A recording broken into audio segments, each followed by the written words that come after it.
sera safu sera safu safu safu safu safu sera safu safu safu safu safu sera safu safu safu safu safu sera safu safu safu safu safu sera safu sera safu sera safu sera safu sera safu.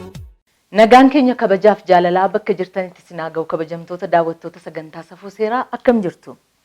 Sagantaa keenya safuu seeraa har'aaf jennee qindeessannee kunoo qopheeffannee istuudiyootti argamneerra. OBN sagalee uummataa fi tajaajila beeksisaa fi bashannanaa Zinnaash Sholaanii waliin ta'uudhaan sagantaa isinii qopheessan kunoo daawwachaa jirtu. Yoo yaada qabaattan karaa lakkoofsa bilbila keenyaa foddaa televezyiinii keessan irratti argitan kanaan nu bilbilaa nu barreessaa. 6306 irrattis bilbiltanii dhimma seeraa irratti gorsa argachuu dandeessu. Ispoonsarri sagantaa keenyaa immoo kolleejii teeknooloojii fi biizinasii Select guddaa galateeffannaa. Select madda beekumsaa keessanii mana barnootaa keessanii kottaatii galmaa baradhaa jedhaa ergaasaa daawwannee gara qabxiittaa nutti dabarra.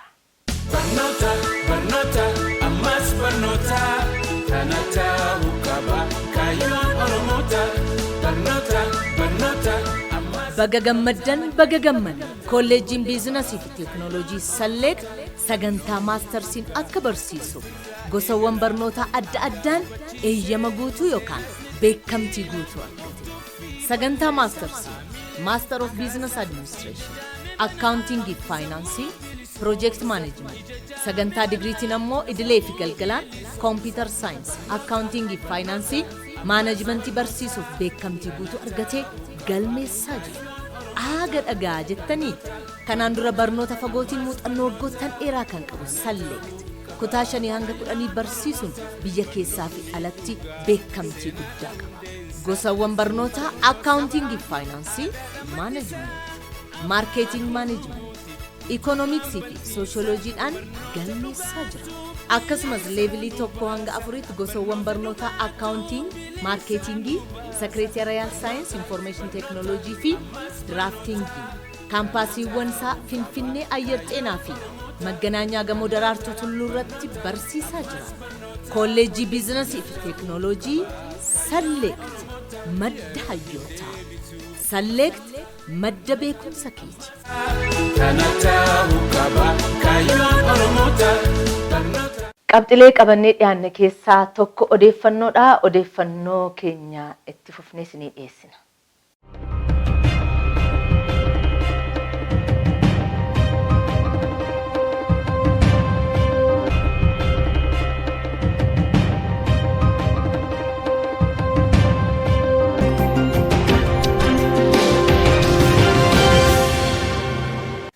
Odeeffannoo keenya har'aatiin Sudaan Albashiriin dabarsitee ICC yookaan International Criminal Courtitti kennuuf akka jettu beeksifte. Sudaan pirezidaantii ishee duraanii Omar Albashir mana murtii yakkaa idil addunyaa ICCtti dabarsitee kennuuf akka ta'e manni maree waraanaa biyyattii himeera. Omar Albashir yakka duguuggaa sanyii dhabnamaa, yakka waraanaa fi sarbamuu mirgoota namoomaan himatamanii kan turan ta'us kan jedhaman kana haalaa turaniiru. Manni murtii yakkaa idil addunyaa waggoota 10 oliif yakkoota Daarfur keessatti humna waraanaa isaaniitiin raawwateera jedheef isaan barbaadaa tureera. Dabalataanis wal dhabdee bara 2003 Daarfuritti ka'e irratti yakka suukkanneessaa lammiilee biyyattii irratti raawwataa turaniiru jedhamuun mana murtii yakkaa idil addunyaan himatamanii turan. Daarfur keessattis gosoota Fur, Maasaaliit akkasumas Zaagawaa ajjeesaa turan jedhamuunis himatamaniiru. Dararaa hamaa gudeeddii humnaan bakka dhalootaati baasuu fi yakkoota kanneeniin himatamaniiru. Gamtaan Afrikaa kanaan dura dabarfamanii akka hin kennamne himaa tureera. Omar Albashir warraaqsaa fi fincila uummataa biyyattiitti bara 2019 keessa ta'een aangoorraa kaafamaniiru. Ji'a muddee darbe keessa immoo yakka malaammaltummaan hidhaa waggaa 2 irratti murtaa'ee ture. Omar Albashir fonqolchaa mootummaa gaggeessuudhaan ture bara 1989 gara aangootti kan dhufan. Sudaaniin meeshaa waraanaan bitaa turan jedhamuunis ni komatamu. gabaasa kana kan arganne Aljeeziraa irraati kan qindeesse immoo Lataa Zariyoon.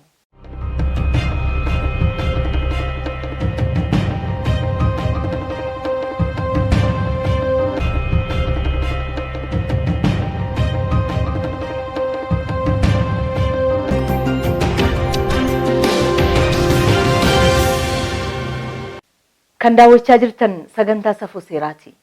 Sagantaan keenya safuu seeraa OBN irratti yeroo hundumaa sa'aatii kana darbaa dhimma seeraa irratti gaaffii fi akkasumas komii yoo qabaattan anaa dhufuun isin simanna. Dhimma seeraa irratti qofaa xiyyeeffadhaatii nu barreessaa nu bilbilaa yoo gorsa barbaaddanis 6306 nu bilbiluu dandeessu.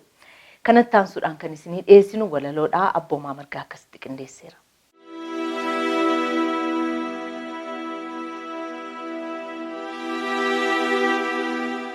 Gaafa hubatee ilaalu sabni kun akka hin qabne amala wal jibbaafamachuu alagaa meeqatu hawwa Oromoo ta'ee dhalachuu maanguddoon eegsiseetu safuusa duriif qaataa hin hatiinaa hin sobiinaa jedhee lallabaa jiraata. Oromoon yoo waan gaarii hojjete keessi garaasaa ciisa karaa daba hin qabne gorsee wal agarsiisa. Eenyu kan addunyaa tajaajilu Afrikaa iyyuu qaxxaamuree warri siiqee bokkuudhaan nagaa roobsisaa ture jedheen gaafa dhedheen gadda galmee seenaa teessisee Oromoo sanyii mootii kaa jedhee deebinaaf deebise.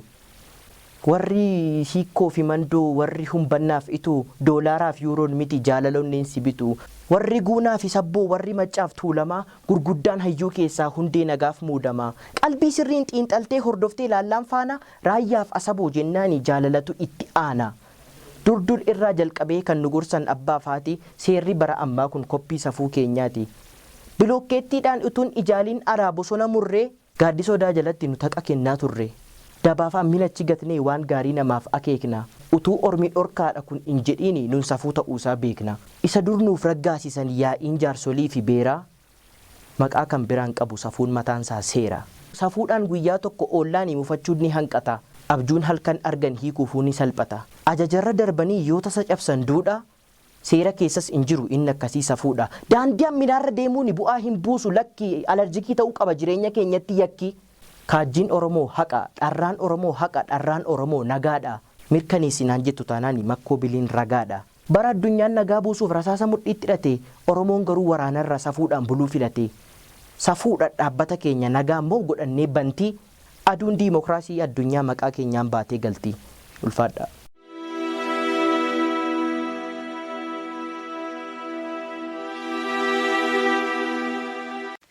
Abboomaa Margaa guddaa galateeffannaa ispoonsarii sagantaa keenyaa kolleejii biizinasii fi teekinooloojii Salleektii kaampaasii lama qaba magaalaa Finfinnee handhuura Oromiyaa keessaa tokko naannoo Magganaanyaati gamoo Daraartuu Tulluurratti argama. Gamoo Daraartuu Tulluurra yoo deemtan Salleektii irratti galmooftanii maastarsii sadarkaa maastarsii digirii akkas barachuu dandeessu. Akkasumas immoo naannoo Ayyar Xeenaatti illee addabaabayii Ayyar Xeenaa fuulduratti yeroo laaltan guddatee barreeffamee jira. Kolleejjiin biizinasii fi teekinooloojii Salleekti mana barnootaa keessanii madda beekumsaa keessanii galmaa baradhaa jedha. Ispoonsara sagantaa safuu seeraa yommuu ta'u immoo gammachuu guddaatu itti dhaga'ama. Amma kallattiidhaan gara diraamaa deemna. Diraamaa nuti sagantaa keenya irratti isinii dhiyeessinu yeroo hundumaa akka barnoota irraa argattan kunis jira jettanii akka birrattanii of ilaaltan yookaan immoo akka of eeggattan kan isin gargaarudha. Kanaafuu mee diraamaa kanarraa immoo waa hubadhaa jennee kan isinii dhiyeessineerra hordofaa.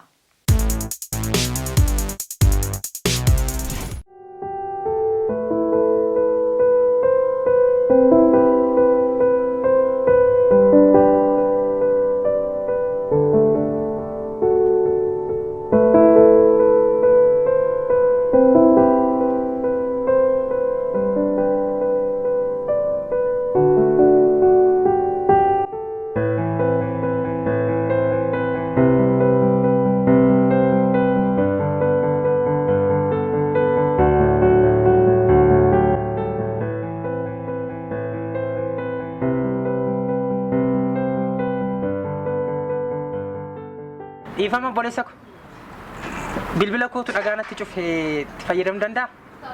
Okay. Woi, ifama banna saantiman qabu keessa. Saantiman qabu?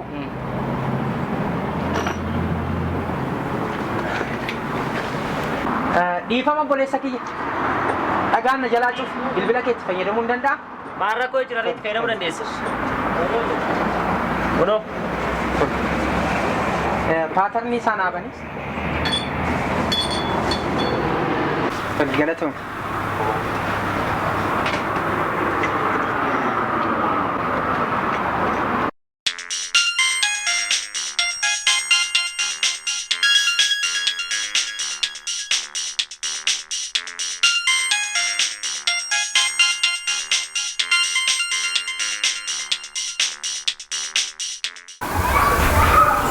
Hello.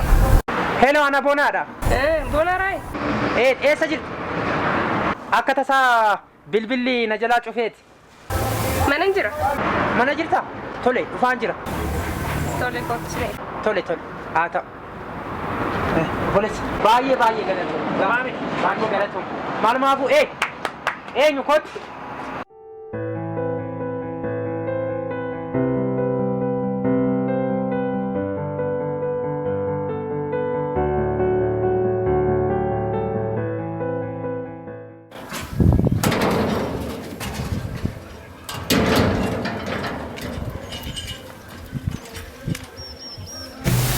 Bona.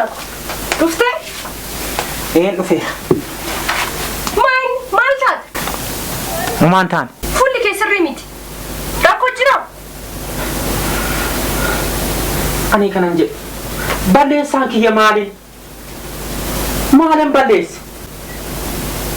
Ani kanan jedhe. Yeroo hundi mana keetti kan deddeebi'u kun maalinnin? Mucaa ollaati ka. Kanaaf dhimma maaliif dhufu? Dhimma yoo dhufan barbaada. Dhimma keessan alatti fixuu hin dandeessu. Feenet. Beekta baay'een si jaaladha. Siif jecha bara. Maatii kiyya irraa addaan bahee barumsa koo addaan kutee si wajjin dhamaa akkanan jiru. Waan si jaaladhuuf. Ati garuu dhiira biraan irratti jaalatte.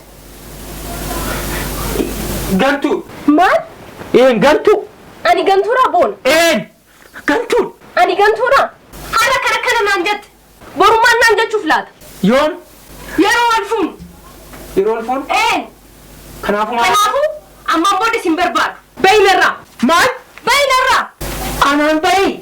Bayinarraa. Bayinaan jettee?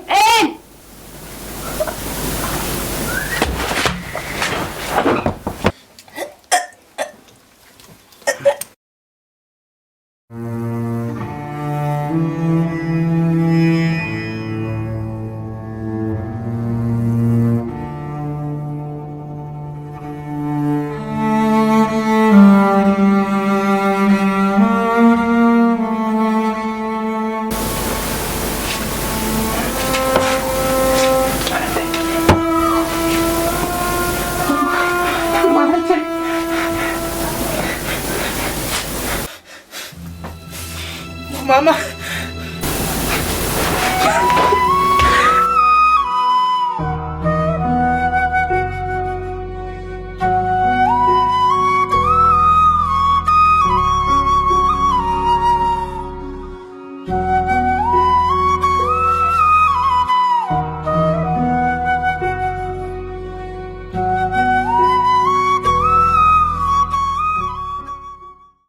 Bilbila ishee dhumarratti bilbilteef yookiin bilbilame adda baafachuudhaaf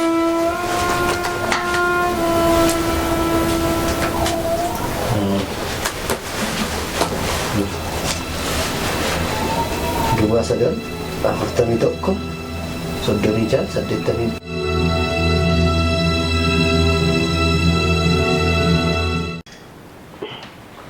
Caala. Oddoo kana waan dhufteef beektaa? Laakiin beeku waan dhufeef. Feenet nama jedhamtu beektaa? Feenet. Laakiin beeku. Hin beektu? Hin beeku anu. Erga hin beekne akkamitti bilbila ishee irratti bilbiluu dandeessire? Ani moo? Eeyyee. Laakii dogoggortaniirtu. Ani bilbila ishee dhiisatoo nama Feenet jedhamtu hin beeku. Haala. Nasobin. Laakii dhugaa dubbachaa hin sobne. Bilbiltee jirtan sobi. Bilbille. Bilbila. Duwwaa sagal 41 36 86 96 kan keeti moo kan kee miti? Kan kooti. Kan keeti. Erga akkas ta'e akkamittiin na kaaduu dandeesse? Mana ishii dhaqxee ajjeestee mul ajjeesse. Caala hin sobiin. Seera jalaa sobeen ba'a jechuun hin danda'amu.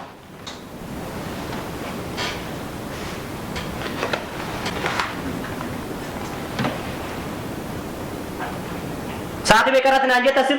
Sa'aatii 4 walakkaa. Kanuma kooti bilbil. Garuu nama gargaare namatu larrakkadhe naa bilbilee naan bilbileef malee uumaa yakka irraa wadhin qabu. Namichicha ni beektaa? Lakkaan hin beeku. Caala. Hin sobiin.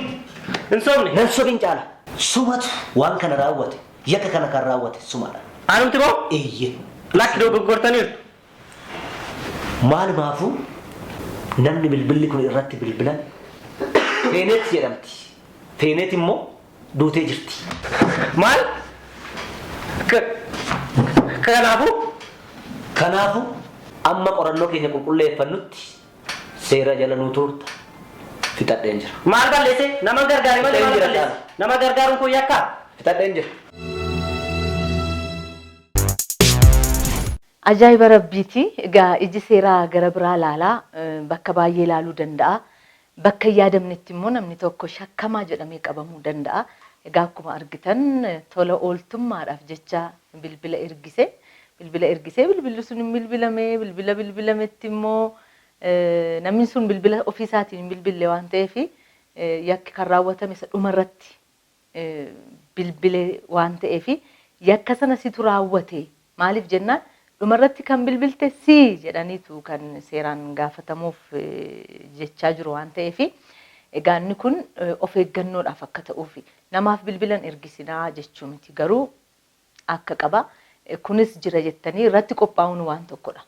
Tarii na'anii bitintiruu waan jechuu egaa seerri jalqaba duraa yoo qabamtanii yookaan immoo namni tokko gaaffiif shakkiidhaaf yoo qabame boriftaan dubbiin yoo addaan bahu dhugaansaa gara dhugaatti ta'ee calalamee ba'a jechuudha. Ammasitti garuu xiqqoo ishee namni rakkachuu danda'a waan akkasiisu hin jira.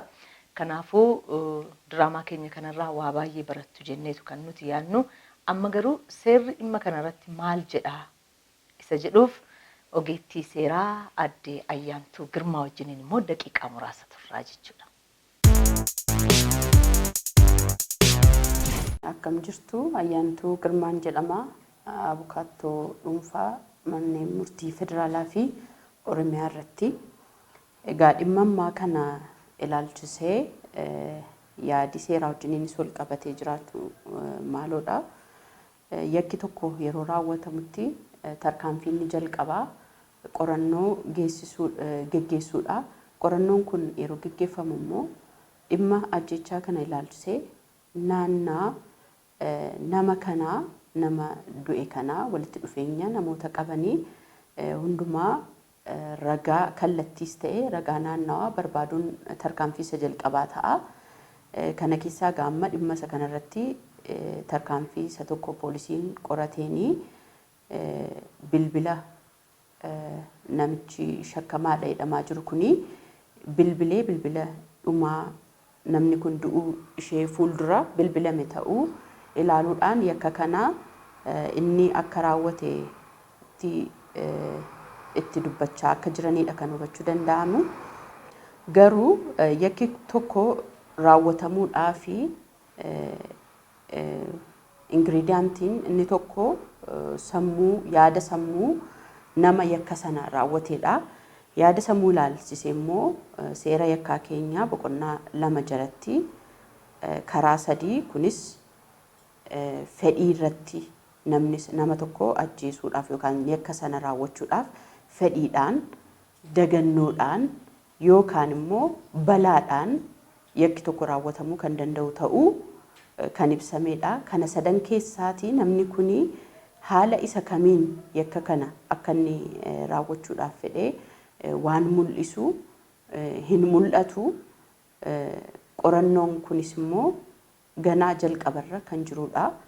Qorannoon kun yeroo geggeeffamutti namoota naannoo ishee fira yookaan alagaa walitti dhufeenya namoota ishee wajjiniin qabanii yaada ishee ajjeesuudhaaf yookaan immoo ishee irratti hubaatii geessuudhaaf namoota yaada qabaachuu danda'anii hundumaa qorachuun barbaachisaa ta'a. Meeshaa yookaan haala ajjechaa kanarratti fayyadaman yoo harkaan hudhanii ajjeesan ta'ee yookaan meeshaa ittiin fayyadaman kanarratti ashaaraa nama ajjeese kanaas ittiin qulqulleeffachuun haalli itti barbaachisaa ta'uu jiraachuu malaa jechuudha. Seera yakkaa keenya keewwata 37 jalatti namni tokko beekee yakki tokko akka raawwatamuudhaaf kan gargaare yookaan immoo kan bu'aa yakkichaa sana fedhiidhaan akka raawwatamu barbaade nama yakka raawwate tokko kan gargaare yookaan ta'u ta'e kan adabamu ta'a. Kunis immoo barbaaduun isaa keewwata 58(3) jalatti akka ibsamee jiruuni yoo fedhii kan hin qabne ta'e yookaan immoo yakki sun akka raawwatamu tasumaa kan hin beekne yoo ta'ee fi namni tokko adabamuu kan hin dandeenye ta'es akka ta'es tumamee jira jechuudha. Amma garuu haala jiru kanaanii qorannoo ganaa jalqabarra jiru yookaan immoo premature ta'e tokko irratti hunda'anii nama tokko ati situ ajjeese jala muramee akka jechaattis kan fayyadamaa jiranii situ ajjeese jechuudhaani kun immoo seeraan fudhatama kan hin qabne qorannoo gahaa hin taane irratti hunda'anii nama tokko shakkamaa yookaan yakkamaa gochuudhaaf haala godhamu yookaan yaalii godhamu kan mul'isu ta'a jechuudha.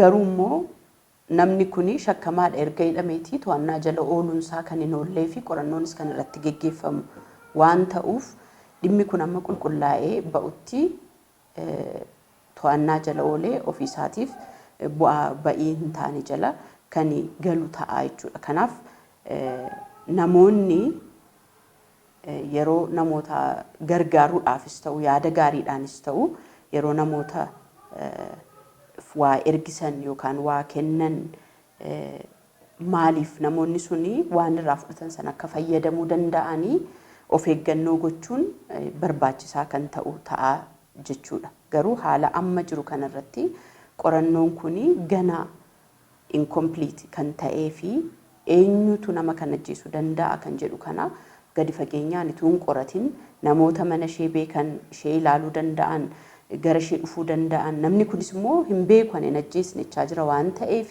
dhuguma kan hin beekne ta'uusaa dura qorannoodhaan qulqulleeffachuu kan barbaachisaa ta'u ta'a jechuudha. Ogeettii seeraa Aadde Ayyaantuu Girmaa guddaa galateeffannaa kan isin ragee kan isin mudatee dhimma seeraa irratti wanta jiru jechuudha. Seenaa dhugaadhaa garuu tu nama bira ga'ee immoo namirraa barata kan jettan yoo jiraate barreessaatiin nu ergaa yookaan immoo karaa lakkoofsa bilbila keenyaa yoo callistanii teekstii nu gootan bilbila keessan fudhannee nuti immoo bilbillee yaada keessan fudhachuu dandeenya yookaan sagalee keessan waraabuu isin dandeenya yookaan as isin waamne isin dhiyeessuu dandeenya. Keessumaa bifa diraamaadhaan bifa tapha gabaabaatiin bifa walalootiin yoo dhiyeessitan namirraa barachuu danda'a. Seenaa dhugaa irratti kan hundaa'edha jettanii kan nu ergitan anaa dhufuun isin simannaa jechuudha. Ispoonsarri sagantaa keenyaa kolleejii biizinasii fi teekinooloojii Select guddaa galateeffannaa.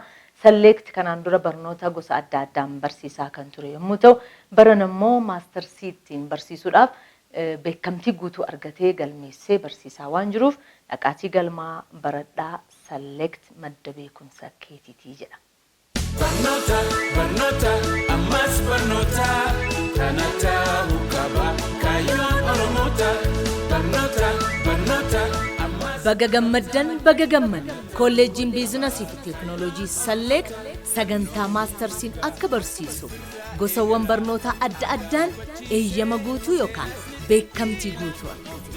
Sagantaa maastarsii Master of Business Administration, Accounting and Finance, Project Management.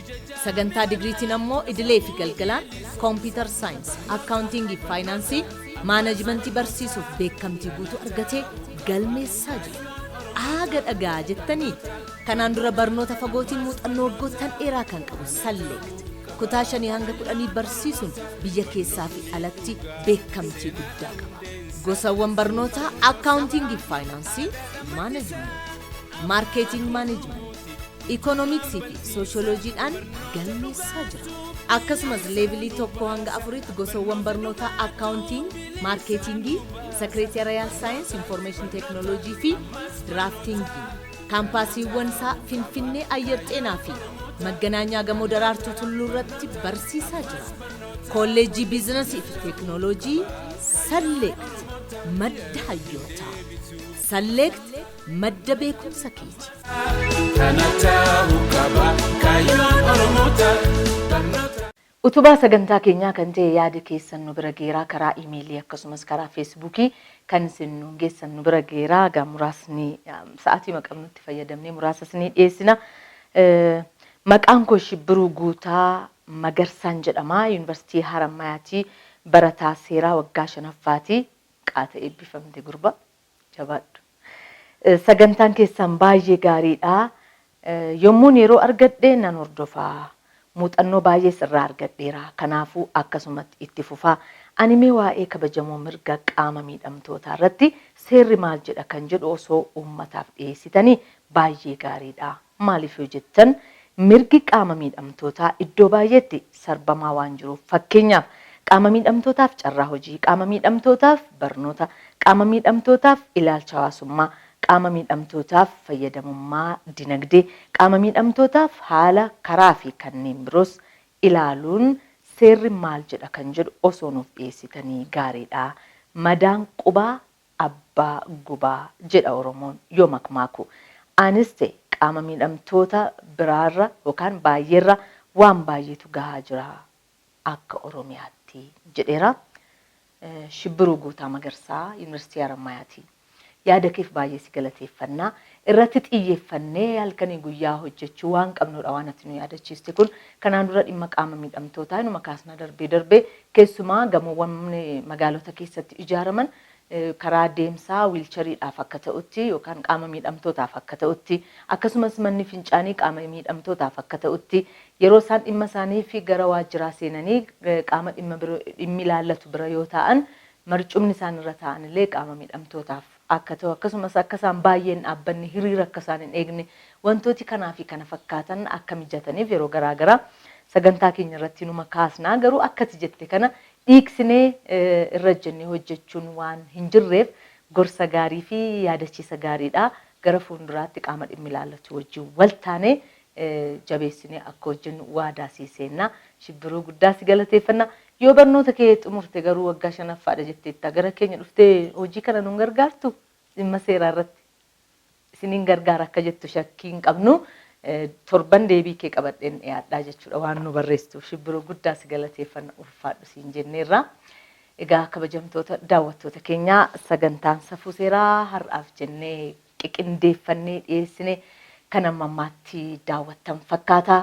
Warra ispoonsara taatan warra sagantaa keenya daawwattan daawwachuu qofaa miti warri yaada irratti kennitan hundi keessan ulfaadhaa fayyaa ta'aa jecha ogeessota istuudiyoo keenyaa Lataa Zarihuun Naa'ol Girmaa akkasumas kan isinii wajjin ture ana Zinnaash Olaanii Doorsis ta'uudhaan torban kun torban nagaa torban gaarii torban gurri keenya aagatti dhaga'u iji keenya aagatti argu nu haa taasisu jennee kanumaan nagaatti isiniin jennaa sagantaaleen OBN qopheessan kan biraan itti fufu nagaatti.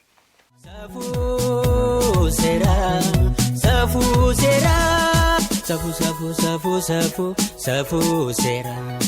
Safu safu safu safu safu sera safu safu safu safu safu sera safu safu safu safu safu sera safu